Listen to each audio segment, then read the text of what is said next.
Hey everyone, welcome back to our channel. We're an Australian family of 3 and we've just embarked on an exciting 8-night cruise on the Royal Princess. Our journey takes us from Sydney to Hobart, then Port Arthur and finally Kangaroo Island. We know Princess Cruises doesn't typically have a family-friendly reputation, but we found an amazing deal, so we decided to take the plunge. With our 1-year-old in tow, we're here to find out if Princess Cruises can really be a great option for families. Stay tuned as we explore the beautiful city of Hobart, visit some iconic landmarks and see how our little one enjoys the day. We've just pulled into Hobart. It's very early in the morning. It's Easter and Owen slept through the night. He slept through the night. Oh my god, for the first time ever. And the Easter bunny came. So what have you got? Easter bunny. Have you got? What's this one? Caramello. Oh. Caramel. And what's this one? A chocolate platypus. Platypus. And a couple of books to read tonight. Yeah. You want to come outside and have a look? See downtown Hobart?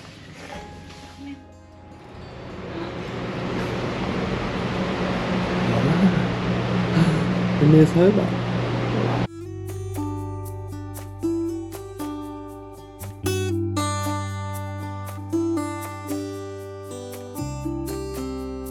There she is. Hey! Hey Nick! Welcome to Hobart. Hey Owie! Check this out.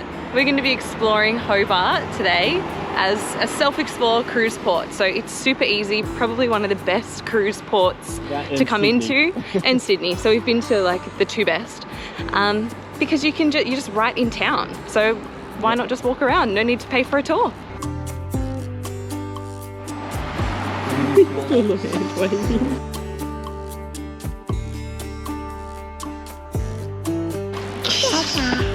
Hey. So that was the farm gate market. So really, like all cities, of course, on the weekend it's very quiet and it's also a public holiday because it's Easter.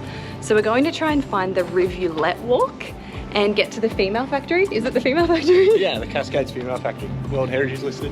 World Heritage listed. Yeah, there you have it. So hopefully it's open. Anyway, we'll see if we can get there. It's a bit of a walk. Found it.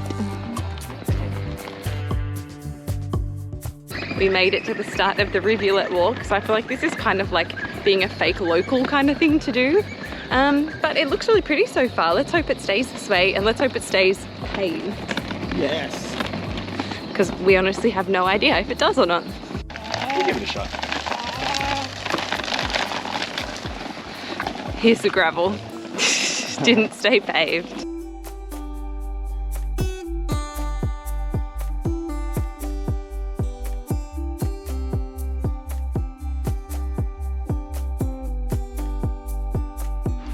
Cascades Brewery.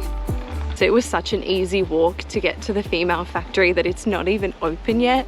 So we're just gonna keep walking up to the Cascades Brewery because this little guy decided he wanted to cuddle with me. Breweries sell coffee, right? Breweries sell coffee. Espresso martinis for breakfast. We made it to the brewery. They used to do beer pouring competition here, but I don't think they do anymore. I was second because their cheer squad was better than my one person. Yeah, but Nick was also a barman for years, so he should come first.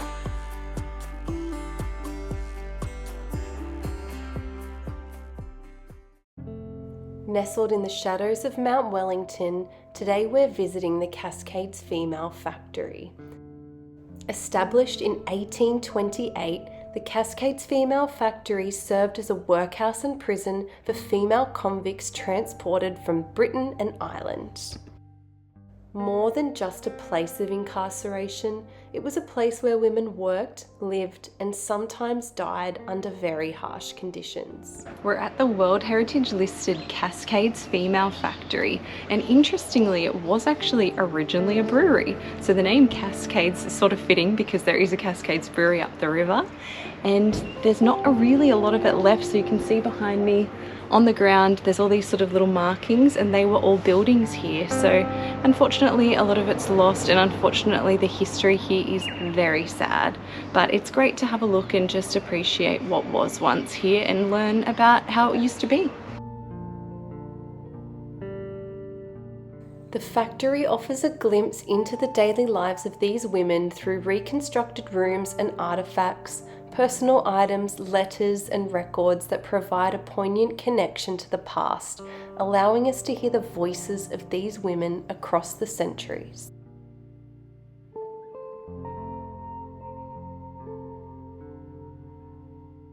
The site today is not just a place of reflection, but also of education. Interactive exhibits and guided tours offer deeper insights into the lives of the female convicts, their stories of survival, and the historical context of their incarceration.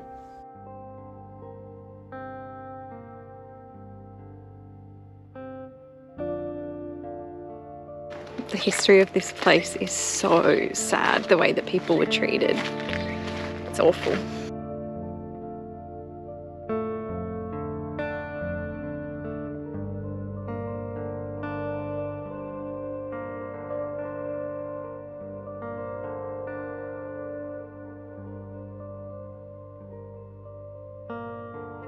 So that's the river walk. Yeah. And that's the cottage that you probably saw earlier.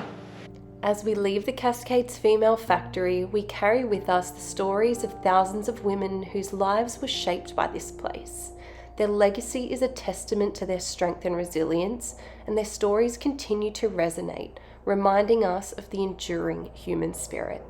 So honestly, that was so much less in there than we thought. We thought it was going to be kind of like Maitland Jail near where we live, where there's lots of old buildings, but you learn a little bit about what happened. But essentially it was all sold off privately, so it's kind of a miracle that there's anything there at all, but it is using a lot of your imagination. But anyway, it was enjoyable, and now it is time for Coffee.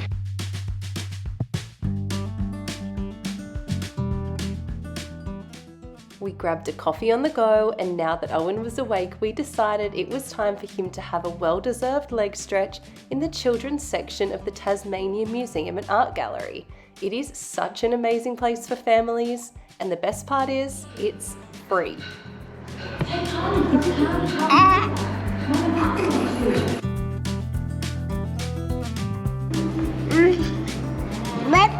the penguin.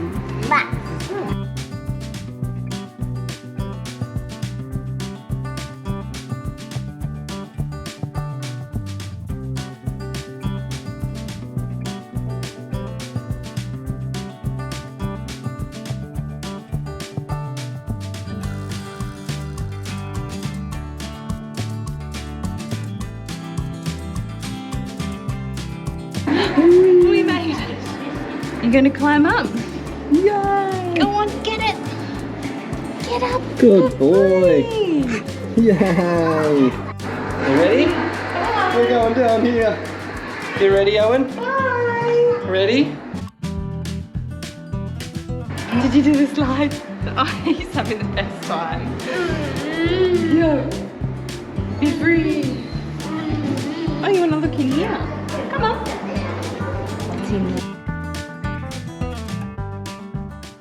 After the museum, Owen had a snack and we had a beer, and then we went and headed out to Salamanca just to soak up those last final sights of beautiful Hobart.